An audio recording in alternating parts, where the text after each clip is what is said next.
Hello everyone, today we're going to be talking about self-regulation in children and how you can help your children have better self-control. Now, I'm going to be trying out the Walter Mischel marshmallow experiment. So this was basically an experiment that was conducted in the 1960s by Walter Mischel. He was a psychologist and he was a Stanford University professor. And he basically brought children into a room and he said to them, here's your treat. And he would give them one marshmallow. He said, you can have this marshmallow now, or if you wait until I come back, you can have two marshmallows. So you can have one now, or you can have two if you wait. And so he left for 15 minutes and he left his camera recording, observing the behavior of the children in the room. Some children ate the marshmallow before he even left the room, and some children waited to the end. He was able to derive some really important information about children from this experiment that I'm going to be sharing with you at the end.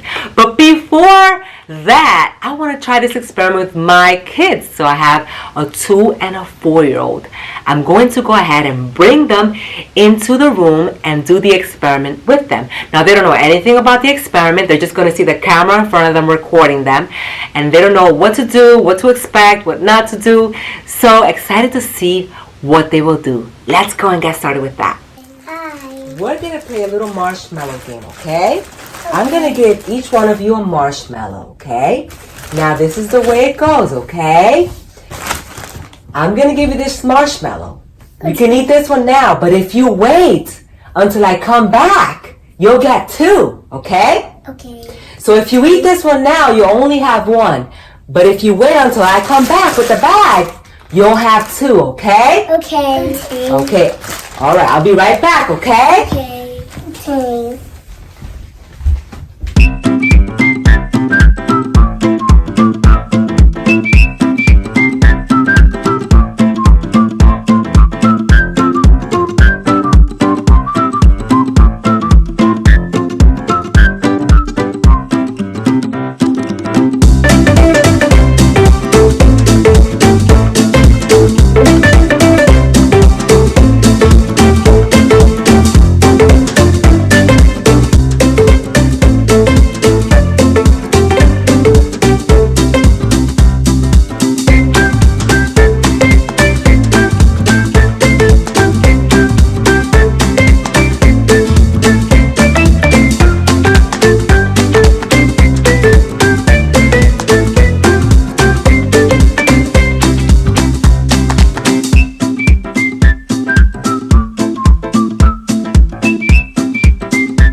Okay, I'm back. Broke it. You broke it? Okay. Yeah. Did you eat it? No, she didn't. Oh. She just broke it. Okay. Well, since you waited patiently, you'll have two now. Good job, guys. Give me 5. Give me 5. All right. So I'm back now, and I am very surprised that my 2 and my 4-year-old did not eat the marshmallows. I'm very surprised because my kids, they love marshmallows. They love sweets.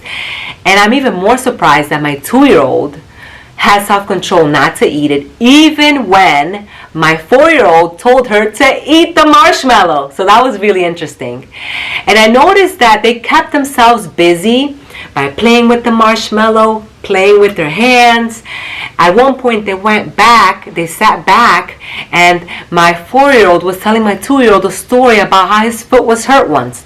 So they really tried to keep their attention away from the marshmallow until I came back, which was really good. Now let's talk about what Walter Mischel derived, the information that he derived from the experiment. So he studied these children in the experiment, and as I said, some of them ate the marshmallow right away.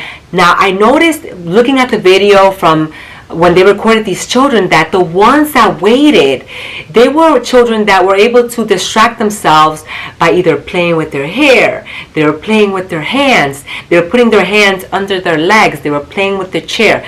They were using their imagination and creativity to keep their attention away from the marshmallow, which was really good, and that's what helped them be able to endure to the end. So Walter Mischel followed these children unto adulthood to study how these children would do. And he was able to see that the children that waited for him to come back before they ate the marshmallow were the children that had better grades, better SAT scores, better social interaction and relationships with people, and overall just better performance and success. And that is because when you have self-regulation, when you have discipline and focus, you're going to do better in all areas in life. You're going to do good because you need self-regulation in all areas in life. And it's really important to have the ability to have delayed gratification. Now, we live in a society that everything is right now. I want things yesterday. And so we can see that, of course, children are going to have an issue with this. And it's really important that you start training your children. Some children are born with this ability to be able to be self-regulated. To have self-regulation is the ability to be able to control your emotions, your behavior, your movements, your impulses, your thoughts. And that requires a lot of discipline and focus. And the way that you help your children, these are some tips that I'm going to give you today, is just the common things that we know. Delaying things. For example, you can have that cookie, but after dinner you can't have it right now.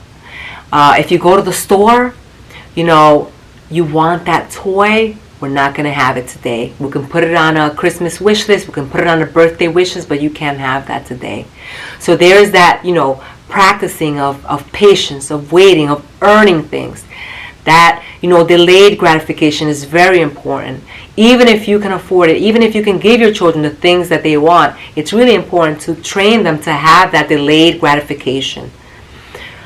Another thing is technology is a huge inhibitor for children to practice self-regulation. So if you notice, when parents go to the grocery store, when they go to the restaurants, for example, you'll see children on screens. And the reason that parents put them on screens is to be able to control their behavior, to keep them calm, to keep them from yelling, to keep them from fighting with their siblings, to keep them from throwing food. And so it kind of hides those behavior flaws that they really need to work on. And they're not able to grasp and have their own self-regulation, their own internal self-regulation. They're not able to practice that enough because the screen is now the regulator. So one tip that I do give parents is that when you go out to the grocery store, when you go to the restaurants, when you go to the doctor's appointments, don't bring screens with you. Practice. Practice having the children sitting still. The ability to be able to sit still is something that has to be practiced. The ability to control your emotions, to control your behavior, that has to be practiced. And so leave the electronics at home, even when it's easier. And I know it's easier for parents to be able to just put a screen on and then you can enjoy your meal at the restaurant. A lot of us probably don't want to be embarrassed by our children's behavior at the restaurant. But in the long run, we are doing our children a disservice by not letting them practice self-regulation. Very, very important. Now, I want to give you one more example. When we go to church, we bring all of our kids to church. Our older kids are in the Sunday program, but our little ones, our 2 and our 4-year-old, they come with us to the service and they sit with us in the seats where the adults are. And I don't bring any screens. I don't bring toys. I don't bring snacks. And so they just sit there. And we get so many compliments from people that say, oh, they are so well behaved. They do so good at the service. And the reason they do good is because they've had the opportunity to practice stillness and being still. And I don't have the necessity to constantly be entertaining and to constantly be feeding snacks to children to keep them calm. I used to be that mom. I used to do that. And when I brought a bag full of toys and entertainment things, it was always all over the place. They would fight over it. It was louder than usual. And it just wasn't working. And then I started bringing nothing. And then they started learning and practicing stillness and sitting there. And they trained themselves to be able to sit through the 1.5 hour service. And I know they don't understand half of what the pastor is saying, and that's okay. But they've learned to sit still and to self-regulate, to control their movements, to control their emotions and their impulses. They have trained themselves to do that. I think that's why they did so well in the experiment. And I think that if we don't practice that on a daily basis here in my home or when we go out, they would have definitely eaten that marshmallow really quick, right? And so I'm starting a whole series on self-regulation and how to help your children become good at controlling themselves, at having good self-regulation. I'm doing this series on my tribe, jdatribe.com. This is where I do all of my series and workshops and things like that. So if you guys want to join us on that series, I'm going to link the tribe below. You can join us for a month or 2. It's not something that you have to do year round, but it's a really great place because it's a community of people, community of moms. We have some dads in there as well. And everyone asks questions and help each other out. And it's a really great place. So if you guys want to join us on that series on self-regulation, I'm going to link that below. We're going to get started next week with that. I hope you have enjoyed the video, and if anything, try out this marshmallow experiment with your children and try out the tips that I gave here where you're delaying gratification, you're delaying these things, and also where you're practicing the removal of screens when you go out to places and when you are in a car ride or wherever it is, so that the children can practice self-regulation. I hope you have enjoyed the video. Thank you so much for watching. Check out all of my other videos here on the channel. I talk a ton about homeschooling, education, early childhood learning, and so much more. And don't forget to subscribe to the channel, and I'll see you in the next video. Bye-bye!